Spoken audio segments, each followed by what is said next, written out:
Hello नमस्कार दोस्तों, welcome back my YouTube channel law with Ronit.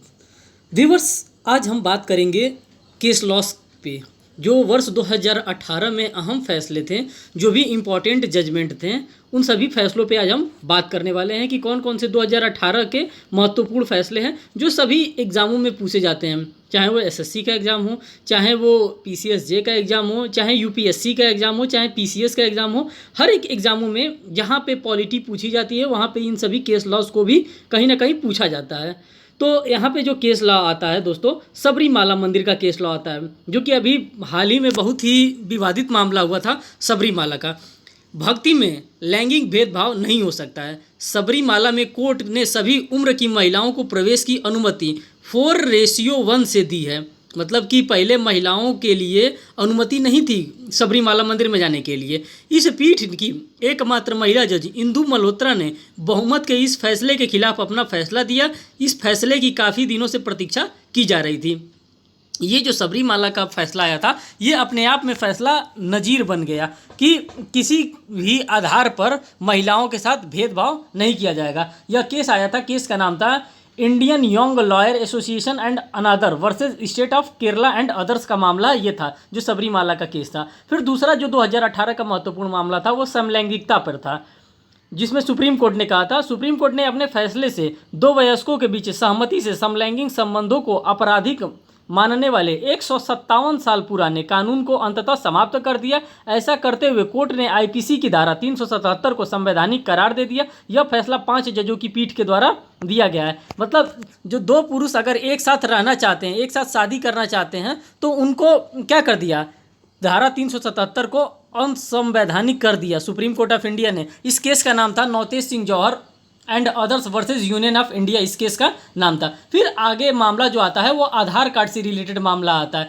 जो कि जस्टिस के S Puttaswamy retired and another versus union of India के द्वारा बताया गया है। देखिए इस केस में क्या बताया गया। सुप्रीम कोर्ट की संविधान पीठ ने आधार अधिनियम की धारा 33 सब क्लॉज 2, मतलब ये आधार अधिनियम की धारा बताया जा रहा है 33 सब क्लॉज 2, 47 और 57 को समाप्त कर दिया। इससे जुड़े राष्ट्रीय सुरक्षा के अपवाद को भी गैर कानूनी करार दिया, और यही कि निजी क्षेत्र में आधार डाटा की मांग नहीं कर सकता। मतलब प्राइवेट कंपनी चाहे प्राइवेट सेक्टर में कहीं पे भी हमसे आधार नहीं मांगा जा सकता है। इस फैसले को पीठ के लिए न्यायमूर्ति ए.के. सीकरी ने लिखा, जिसे मुख्य न्यायाधीश न्यायमूर्ति दीपक मिश्रा और ए.एम. खानविलकर की सम्मति प्राप्त थी। ये केस का नाम था जस्टिस के S Puttaswamy retired and another versus union of India का मामला था, आधार से रिलेटेड। और अब आगे मामले की हम बात करते हैं व्यभिचार का। व्यभिचार से रिलेटेड कौन सा मामला था। इस फैसले से भी सुप्रीम कोर्ट ने 158 साल पुराने इस कानून को समाप्त कर दिया। पीठ ने आईपीसी की धारा 497 को गैर कानूनी करार दिया। इस कानून के द्वारा पति को किसी महिला का मालिक समझा जाता था। पहले पति को किसी भी महिला का मालिक समझा जाता था कि ये इनकी पत्नी है, तो इनकी पत्नी जो है ये पुरुष हैं, ये इनके मालिक है। लेकिन यह कानून व्यभिचार को गैर कानूनी मानता था। लेकिन यह जो कानून था वो व्यभिचार को गैर कानूनी मानता था। हालांकि कोर्ट ने कहा है कि व्यभिचार को तलाक का आधार माना जाएगा। अगर कोई महिला चाहे कोई भी पुरुष व्यभिचार करता है तो उसका क्या माना जाएगा, उसको तलाक का आधार माना जाएगा। इस आधार पे पति चाहे पत्नी क्या कर सकते हैं, एक दूसरे से तलाक ले सकते हैं। फैसले में यह भी कहा गया कि अगर व्यभिचार के कारण पति या पत्नी आत्महत्या करने को अधत होते हैं तो व्यभिचार करने वाले पार्टनर को हत्या के लिए उकसाने के लिए जुर्म में आईपीसी की धारा 306 के तहत सजा हो सकती है। अगर मान रहे हैं कि अगर कोई पार्टनर दोनों में से, हस्बैंड या वाइफ में से कोई भी अगर व्यभिचार का दोषी पाया जा रहा है और उसके व्यभिचार करने की वजह से कोई भी अगर आत्महत्या करता है, तो धारा 306 आईपीसी की धारा 306 के तहत उसे दोषी माना जाएगा कि आपने उकसाया है, तो इन्होंने क्या किया है, आत्महत्या किया है। यह केस आया था Joseph Shine versus union of India के मामले में, ये बात बताई गई थी, जो कि व्यभिचार से रिलेटेड था। अब दोस्तों हम बात करते हैं इच्छा मृत्यु से, कि क्या भारतीय संविधान ने इच्छा मृत्यु के बारे में कुछ कहा है कि नहीं कहा है। अब देखिए इच्छा मृत्यु के बारे में क्या कहा जाता है। गरिमापूर्ण मौत का अधिकार एक मौलिक अधिकार है। ये बात बताई गई है कि सुप्रीम कोर्ट ऑफ इंडिया के द्वारा बताई गई है, गरिमापूर्ण मौत का अधिकार एक मौलिक अधिकार है। इस फैसले ने इस बात को माना। सुप्रीम कोर्ट की पीठ ने इस फैसले में इच्छा मृत्यु को सही ठहराया है और मृत्यु पूर्व वसीयत बनाकर इस बारे में निर्देश देने की अनुमति भी दे दी और कहा कि यह कानूनी रूप से वैध होगा। कोर्ट ने यह भी कहा है कि गरिमापूर्ण जीवन एक मौलिक अधिकार है और इस तरह भयानक रूप से गंभीर बीमारी से ग्रस्त और जिनके ठीक होने की कोई संभावना अब नहीं है, ऐसे व्यक्ति के मरने की प्रक्रिया को आसान बनाना भी इसका हिस्सा है। मतलब जो आदमी अस्वस्थ है, बेड पे है, अगर वो आदमी ठीक होने की उसकी संभावना बिल्कुल ख़त्म है तो उसको क्या किया जा सकता है, उसको गरिमापूर्ण मौत का अधिकार दिया जा सकता है। इस केस का नाम है कॉमन कॉज और registered society versus union of India and anothers के केस में ये बातें बताई गई हैं, ठीक, सुप्रीम कोर्ट ऑफ इंडिया के द्वारा। फिर उसके बाद से एक जो हमारे पास नया मामला आता है पदोन्नति में SC ST के लिए आरक्षण। अब आरक्षण की बात आ जा रही है जो कि article 16 of constitution of India में डिफाइन किया गया है कि आरक्षण रिजर्वेशन किसको दिया जाएगा, किसको नहीं दिया जाएगा, इन सभी की बात आती है। तो देखिए पदोन्नति को लेकर के एक मामला हमारे सामने आया है। सुप्रीम कोर्ट ने स्पष्ट किया है कि SC ST को सरकारी नौकरी में पदोन्नति देने के मामले में आरक्षण देने के लिए क्वांटिफिएबल डाटा की ज़रूरत नहीं होगी। आरक्षण देने के लिए क्वांटिफिएबल डाटा की ज़रूरत नहीं होगी। इससे पहले 2006 में नागराज मामले में अपने फैसले में सुप्रीम कोर्ट ने कहा है कि इन्हें प्रमोशन तभी दिया जा सकता है जब सरकार इनके पिछड़ेपन के बारे में क्वांटिफिएबल डाटा दे, पर कोर्ट ने इस मामले को किसी बड़ी पीठ को सौंपने से मना कर दिया। 5 जजों की पीठ ने क्वांटिफिएबल डाटा की ज़रूरत को इंदिरा साहनी मामले से सुप्रीम कोर्ट के फैसले के खिलाफ है। मतलब ये जो बात की गई है सुप्रीम कोर्ट इस मामले के खिलाफ है। इस केस का नाम है general Singh versus Lakshmi Narayan Gupta and another's का ये मामला है। फिर एक और केस हमारे पास आता है IPC की धारा 498A से रिलेटेड है। 498A बहुत ही गंभीर अपराध के बारे में बताता है IPC का। सुप्रीम कोर्ट ने IPC की धारा 498A के दुरुपयोग को रोकने के लिए राजेश शर्मा मामले में जो दिशा निर्देश यानी कि जो गाइडलाइन जारी किए गए थे उसमें संशोधन किया गया। कल्याणकारी समिति की बात को अब नकार दिया गया। 3 जजों की पीठ ने पहले दिए गए निर्देश को वापस ले लिया गया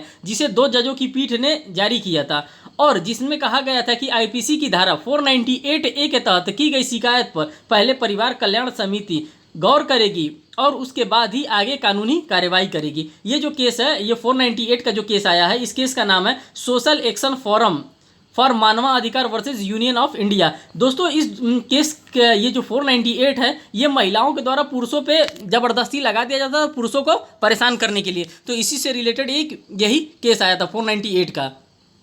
फिर अब हम बात करते हैं हादिया के नाम से। हादिया एक लड़की है, उस लड़की के नाम से एक केस आया था जो कि लिव इन रिलेशनशिप में रहती थी और उसके बाद में उसका धर्म परिवर्तन करा के किस तरह से शादी किया जाता है उसके बारे में हम इस केस में चर्चा करेंगे। इस चर्चित मामले में दिए गए अपने फैसले में सुप्रीम कोर्ट ने कहा है कि अपना धर्म बदलना इच्छानुरूपी धर्म के चुनाव का मौलिक अधिकार है। सुप्रीम कोर्ट ऑफ इंडिया ने कहा है कि अगर आदमी कोई अपनी इच्छा से अपना धर्म परिवर्तन करना चाहता है तो वो कर सकता है। सुप्रीम कोर्ट ने इस मामले में अपने फैसले में केरल हाईकोर्ट के फैसले को उलट दिया जिसमें हादिया और सफीन जहां की शादी को इस आधार पर अवैध करार दिया था। वहाँ का केरल का जो हाईकोर्ट था इन दोनों की शादी को अवैध करार दिया था कि शादी के लिए धर्म परिवर्तन किया गया था, कि सिर्फ और सिर्फ शादी के लिए धर्म परिवर्तन किया गया था। लेकिन अब देखिए सुप्रीम कोर्ट क्या कहता है। सुप्रीम कोर्ट ने अपने फैसले में कहा कि हाईकोर्ट संविधान की अनुच्छेद 226 मतलब आर्टिकल 226 के तहत दोनों की शादी को गलत नहीं ठहरा सकता। हालांकि उसने NIA को इस मामले में अपनी जांच रखने को कहा है। इस केस का नाम है सफीन जहां versus Ashok KM and others का मामला। यहाँ पे इस मामले में ये बताया गया था कि एक लड़का था और एक लड़की थी। लड़की जो कि हिंदू परिवार से रिलेटेड थी और लड़का मुस्लिम था। तो लड़की ने क्या किया, शादी करने के लिए अपना धर्म परिवर्तन कर लिया था। तो जो केरल हाईकोर्ट में ये मामला गया, लड़की के परिवार वालों की तरफ से केरल हाईकोर्ट में मामला लिया गया कि सिर्फ ये धर्म परिवर्तन की है शादी करने के लिए, तो वहाँ पे इस मामले को असंवैधानिक करार दे दिया गया केरल हाईकोर्ट के। लेकिन फिर जब सुप्रीम कोर्ट ऑफ इंडिया में इस मामले को लाया गया तो सुप्रीम कोर्ट ऑफ इंडिया ने कहा कि नहीं, धर्म परिवर्तन किया जा सकता है, वो आपका मौलिक अधिकार है। ये इसी केस में बताया गया था सफीन जहां versus Ashok KM and anothers के मामले में। फिर अब दोस्तों बहुत बड़ा मामला आ रहा है अयोध्या से रिलेटेड। अयोध्या राम जन्मभूमि है उससे रिलेटेड ये केस है।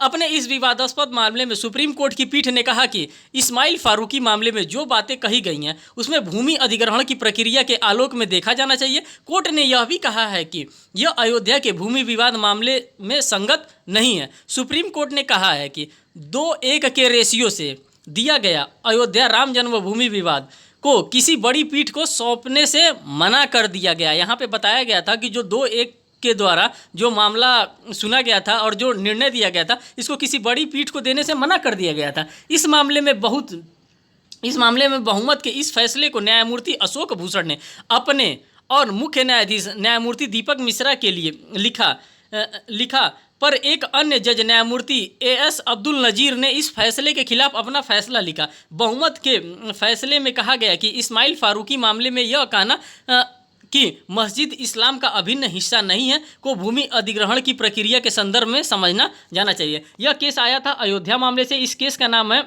Mohammad Siddiqui death versus Ram Lalla Mahant Suresh Das and others के मामले से ये केस आया था। ये अयोध्या का केस था। अब हम बात करते हैं सुप्रीम कोर्ट की कार्यवाही का सीधा प्रसारण कि सुप्रीम कोर्ट की कार्यवाही का अगर सीधा प्रसारण जो हो रहा है, जो यूट्यूब पे सीधा प्रसारण किया जा रहा है सुप्रीम कोर्ट की कार्यवाही का, वो क्या बताता है? कोर्ट की कार्यवाही का सीधा प्रसारण आम लोगों के हित में है। अगर सीधा प्रसारण किया जा रहा है, लोग अगर उस प्रोसीडिंग्स को देख लें तो ये आम जनता के हित में है। सुप्रीम कोर्ट की पीठ ने कहा है कि संविधान के अनुच्छेद 145 के अधीन शीघ्र ही इसके लिए नियमों का निर्धारण किया जाएगा। ये बताया गया है कि सुप्रीम कोर्ट जो भी निर्णय सुना रही है उसका क्या होगा, सीधा का सीधा प्रसारण होगा। जो भी लोग प्रोसीडिंग देखना चाहते हैं सुप्रीम कोर्ट ऑफ इंडिया का, किस तरह से सुप्रीम कोर्ट ऑफ इंडिया में वर्क होता है, किस तरह से केसेस को डील वहाँ पे किया जाता है, ये सारी चीज़ों देखा जाएगा। इस केस का नाम है Swapnil Tripathi versus supreme court of India का ये मामला है। फिर एक और हमारे सामने बहुत बड़ा मामला आता है जो कि रफाल से डील करता है कि हाँ आखिर में रफाल का क्या मामला था। तो रफाल से ये मामला डील करता है। ये जो मामला है वो रफाल से डील करता है। देखिए इस मामले में क्या कहा। सुप्रीम कोर्ट ने 2015 में हुए रफाल लड़ाकू विमान सौदे की जाँच की अपील की याचिका अस्वीकार कर दी। अदालत ने इस सौदे से संबंधित किसी भी पक्ष जैसे निर्णय लेने की प्रक्रिया, मूल्य निर्धारण और खरीद की प्रक्रिया की जांच की अपील स्वीकार नहीं की। कोर्ट ने कहा कि किसी एक व्यक्ति की सोच के आधार पर कोर्ट कोई निर्णय नहीं ले सकता।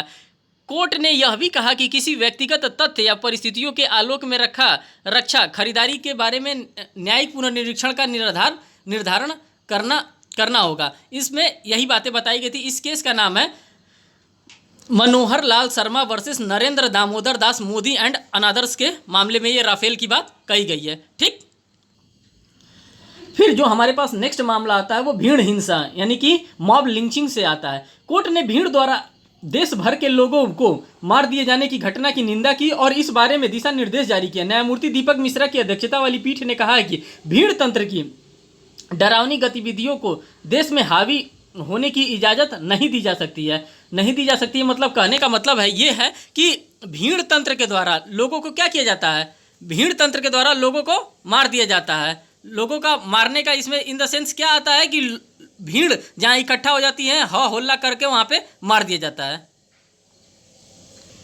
इस केस का नाम है Tehseen S Poonawalla versus union of India and anothers के मामले में ये बताया गया है। पटाखे चलाने के बारे में, मतलब जो पटाखा जलाया जाता है उसके बारे में ये केस रिलेटेड है कि किस तरह से पटाखा जलाया जाए, किस तरह से पटाखा ना जलाया जाएगा। इसलिए सुप्रीम कोर्ट ने अपना निर्णय दिया था। कोर्ट ने पटाखा जलाने पर पूर्ण प्रतिबंध लगाने से मना कर दिया। सुप्रीम कोर्ट ऑफ इंडिया ने कहा कि पटाखा जलाने पर मैं पूर्ण प्रतिबंध से मना कर रहा हूं, प्रतिबंध लगाने से मना कर दिया। पटाखे की ऑनलाइन बिक्री पर रोक लगा दी। कोर्ट ने कहा कि सिर्फ ऐसे व्यापारी ही इसकी बिक्री कर सकते हैं जिनके पास लाइसेंस है। पटाखा वही सिर्फ बेच सकता है जिनके पास लाइसेंस है। इसके अलावा कोर्ट ने उस समय का निर्धारण भी कर दिया जिसके बीच पटाखे छोड़े जा सकते हैं। कोर्ट ने यह भी बताया कि मैं एक समय निर्धारित कर रहा हूँ कि इसी टाइम के बीच क्या किया जा सकता है, दीपावली में पटाखे को जलाया जा सकता है। इस केस का नाम है Arjun Gopal and others versus union of India and another's का ये मामला है। फिर आगे जो हमारे पास नेक्स्ट केस आता है, बरी किए जाने के खिलाफ पीड़ित को अपील का अधिकार। अगर किसी को भी बरी कर दिया जा रहा है तो जो पीड़ित व्यक्ति है उसको अपील करने का अधिकार मिला है। 2018 में ये मामला आया। एक महत्वपूर्ण फैसले में सुप्रीम कोर्ट के न्यायमूर्ति मदन बी लोकुर, एस अब्दुल नजीर और दीपक गुप्ता की पीठ ने कहा है कि अपील की विशेष अनुमति लिए बिना ही कोई पीड़ित किसी आरोप के बरी होने के खिलाफ अपील कर सकता है। मल्लिकार्जुन खड़गोली डेड versus the state of Karnataka का ये मामला बताया जा रहा है। फिर इसके बाद से जो हमारे पास नेक्स्ट केस आता है, इसरो के पूर्व वैज्ञानिक नावी नारायण पर फैसला। ये इसरो के पूर्व वैज्ञानिक से रिलेटेड ये केस है। सुप्रीम कोर्ट ने इसरो के पूर्व वैज्ञानिक नावी नारायण को ₹50 लाख का मुआवजा देने का आदेश दिया है। कोर्ट ने कोर्ट ने सुप्रीम कोर्ट के पूर्व जज न्यायमूर्ति डीके जैन की अध्यक्षता में एक कमेटी का भी गठन कर दिया था, जिसमें उनके खिलाफ साजिश में पुलिस की भूमिका की जांच का जिम्मा सौंपा गया था। 3 जजों की पीठ ने उसकी याचिका पर यह फैसला सुनाया, जिन्होंने अपने खिलाफ केरल पुलिस के शीर्ष अधिकारियों की साजिश के विरुद्ध कार्रवाई करने की मांग की थी। उन्होंने आरोप लगाया था कि पुलिस ने उनको यातना भी दी थी और उन्हें गैर कानूनी ढंग से जेल में बंद कर दिया था। मतलब इनको डिटेंड कर लिया गया था। तो इनको क्या किया जाता है, इनको 50 लाख रुपए का मुआवजा देने के लिए सुप्रीम कोर्ट ऑफ इंडिया ने कहा है। इस केस का नाम है S Nambi Narayanan versus Siba Mathew and another's का ये मामला है। जज लोया के मौत का विवाद। सुप्रीम कोर्ट के एक जज थे जस्टिस लोया, उनके मौत के विवाद का भी एक केस आया था। इस केस में क्या कहा जाता है, सुप्रीम कोर्ट की पीठ ने जज लोया की मौत की जांच करने के बारे में दायर याचिका को खारिज कर दिया। सुप्रीम कोर्ट के मुख्य न्यायमूर्ति दीपक मिश्रा की अध्यक्षता में न्यायमूर्ति डी.वाई. चंद्रचूड़ और ए.एम. खानविलकर की 3 जजों की पीठ ने सीबीआई के विशेष जज की मौत के इस मामले में दायर की गई याचिका पर सुनवाई करते हुए इस मामले की स्वतंत्र जांच की अर्जी खारिज कर दी। Tehseen Poonawalla versus union of India and another's का ये मामला है। फिर आगे जो हमारे पास केस आता है एलर्जी बनाम दिल्ली सरकार। सुप्रीम कोर्ट में इस मामले में सुप्रीम कोर्ट की संविधान पीठ ने कहा है कि दिल्ली के उपराज्यपाल को दिल्ली सरकार के मंत्रिमंडल की सलाह के अनुरूप कार्य करना होगा। सिर्फ भूमि, पुलिस और आम व्यवस्था के मामले में ही उनको अपने विवेक से निर्णय लेने का अधिकार है। पीठ ने कहा है कि एलर्जी हर मामले में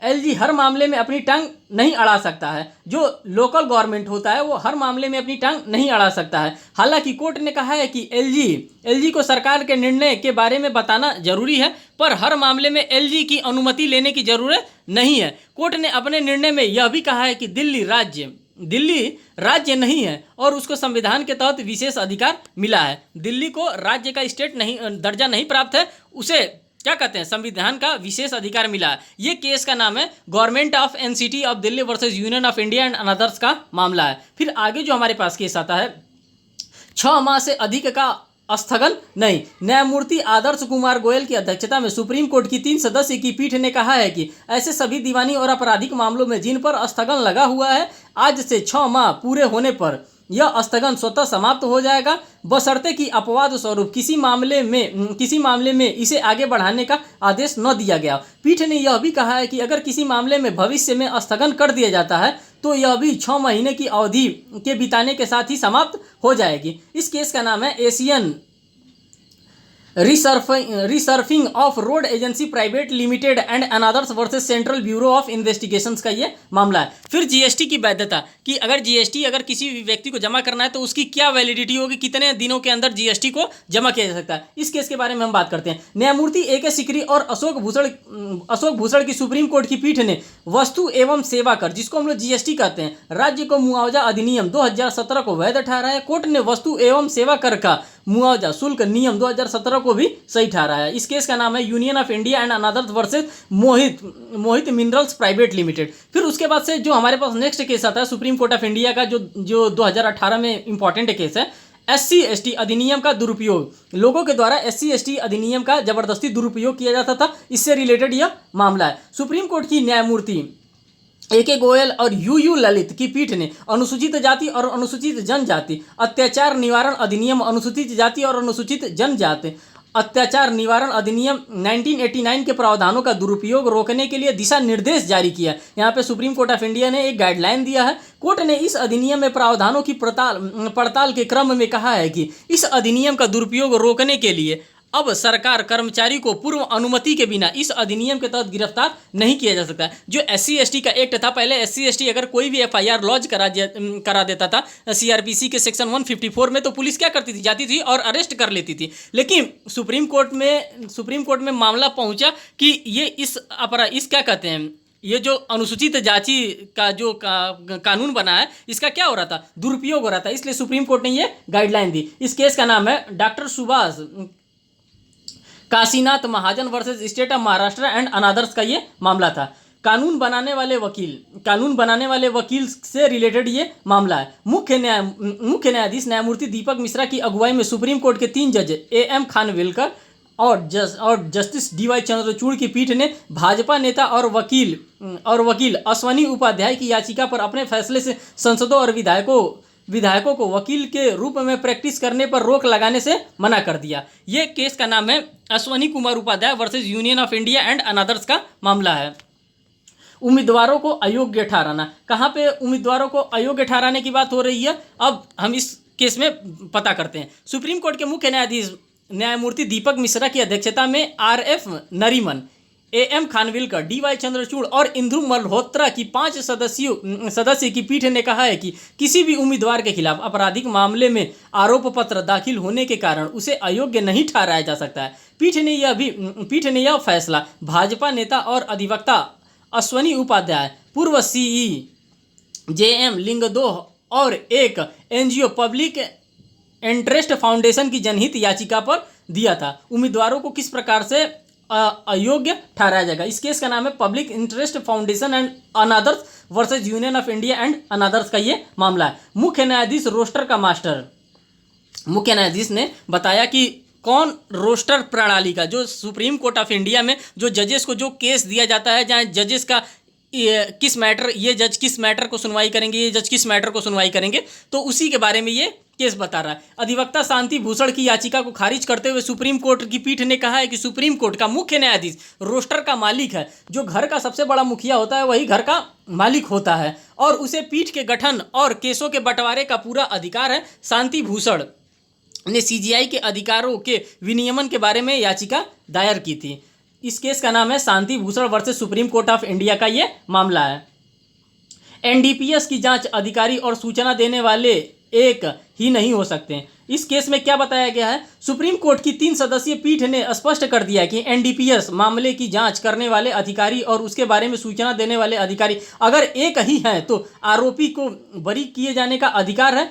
कोर्ट ने स्पष्ट कर दिया है कि ये दोनों ही अधिकारी एक ही व्यक्ति नहीं हो सकते हैं। इस केस का नाम है Mohanlal versus state of Punjab का ये मामला था। अब जो दोस्तों इंपॉर्टेंट केस आता है वो कठुआ का केस आता है, कठुआ रेप का केस आता है। कठुआ में 8 साल की एक लड़की के साथ बलात्कार हुआ और हत्या मामले में सुप्रीम कोर्ट ने इस मामले की सुनवाई को पंजाब के पठानकोट सत्र न्यायालय में ट्रांसफर कर दिया। पहले इस मामले की सुनवाई जम्मू एवं कश्मीर जिला एवं सत्र अदालत में चली थी। इस केस का नाम है Mohammad Akhtar versus state of Jammu and Kashmir. ये कठुआ कांड से रिलेटेड इस मामले को हम लोग जानते हैं।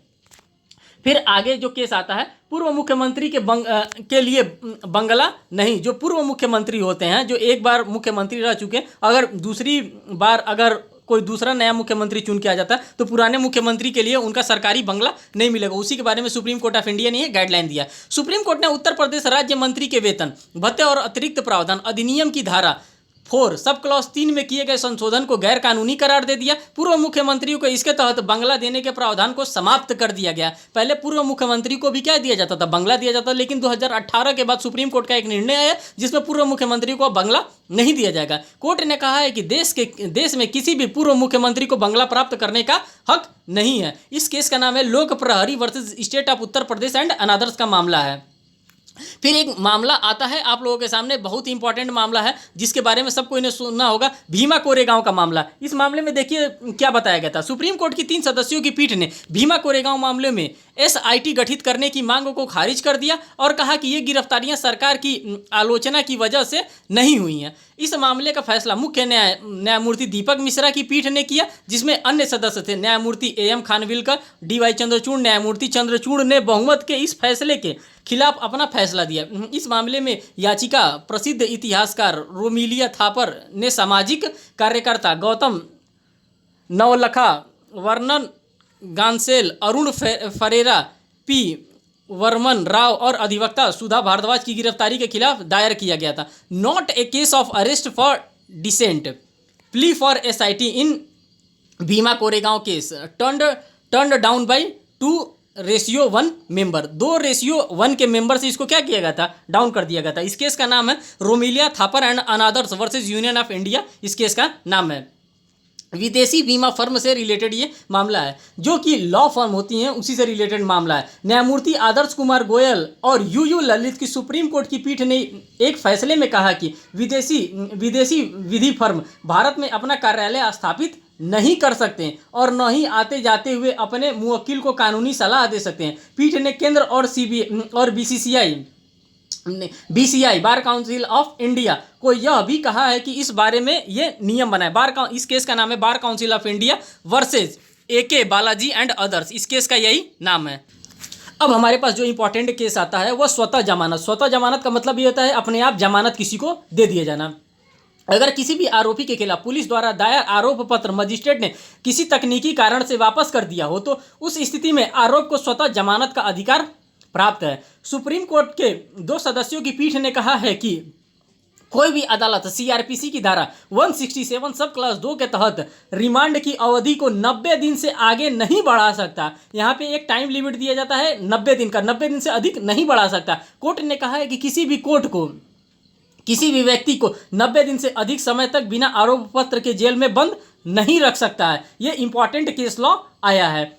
इस केस का नाम है अचपल @ Ram Swaroop and anothers versus state of Rajasthan का ये मामला है। इस मामले में ये बात बताई गई है। फिर जो आगे हमारे पास केस आता है पेशेवर अदालत प्रबंधन। सुप्रीम कोर्ट ने सभी मुख्य जिला एवं सत्र अदालतों में MBBS डिग्री धारक पेशेवर अदालत प्रबंधकों की नियुक्ति का निर्देश दिया है ताकि कोर्ट के प्रशासन को सक्षमता से चलाया जा सके। कोर्ट ने इस बात पर अफसोस जाहिर की है कि अदालत में सुविधाओं के बारे में कोई ध्यान नहीं दिया गया। इस केस का नाम है ऑल इंडिया जजेस association and another's versus union of India and others का ये मामला है। फिर आगे जो सुप्रीम कोर्ट ऑफ इंडिया के द्वारा जजमेंट दिया जाता है, मौत की सज़ा के खिलाफ विशेष अनुमति याचिका। अगर किसी को फांसी की सज़ा दी जाती है तो उनको विशेष अनुमति याचिका देने के बारे में एक बार सोचा जाता है। इस केस का क्या नाम है? इस केस में क्या बताया गया? न्यायमूर्ति AK सिकरी, अशोक भूषण और इंदिरा बनर्जी की सुप्रीम कोर्ट की पीठ ने कहा है कि जिन मामलों में अभियुक्तों को मौत की सजा दी गई है उन मामलों में विशेष अनुमति याचिका को बिना कारण बताए खारिज नहीं किया जा सकता है। बाबा साहेब मारुति कंबल वर्सेज स्टेट ऑफ महाराष्ट्र का ये केस बताया गया। अब आगे जो मामला है, जो इम्पोर्टेंट मामला है, उसके बारे में हम बात करते हैं। जो हमारा जो इम्पोर्टेंट मामला है वो कावेरी वाला मामला है। इस केस लॉ में क्या बताया गया? तो सुप्रीम कोर्ट के मुख्य न्यायाधीश की अध्यक्षता में 3 जजों की पीठ ने कर्नाटक राज्य के 192 TMC के बदले तमिलनाडु के लिए कावेरी नदी को 177.25 TMC पानी छोड़ने का आदेश। कोर्ट ने इस बारे में कर्नाटक की अपील मान ली है। इस केस का नाम है state of Karnataka versus state of Tamil Nadu. इस केस में यही बताया गया है। व्यूअर्स, आज हम जो 2018 का जो इम्पोर्टेंट केस ला है उस सभी इम्पोर्टेंट केस ला को मैंने आज यहाँ पे डिस्कस किया आप लोगों के सामने। जो दोस्तों ये सिर्फ केस लॉ ही नहीं होते, ये नज़ीर बन जाते हैं हमारे सामने। इसी केस लॉ पे डिपेंड करता है हमारा अगला जो जजमेंट होता है कि हाँ, इस केस लॉ में ये बातें सुप्रीम कोर्ट ऑफ इंडिया के द्वारा बताई गई थी। और वो क्या किया जाता है, जब कहीं भी केस फाइल किया जाता है तो इस बात को क्या किया जाता है, वहाँ पर कोट किया जाता है।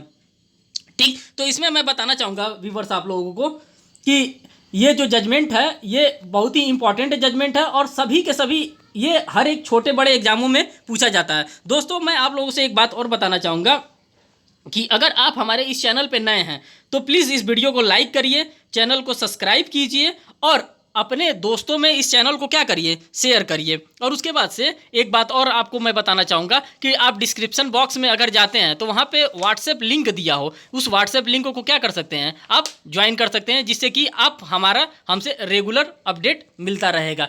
और ये पार्ट 1 था केस लॉ का और मैं पार्ट 2 अभी आप लोगों के सामने बहुत ही जल्द लेके आने वाला हूँ। बहुत बहुत धन्यवाद दोस्तों।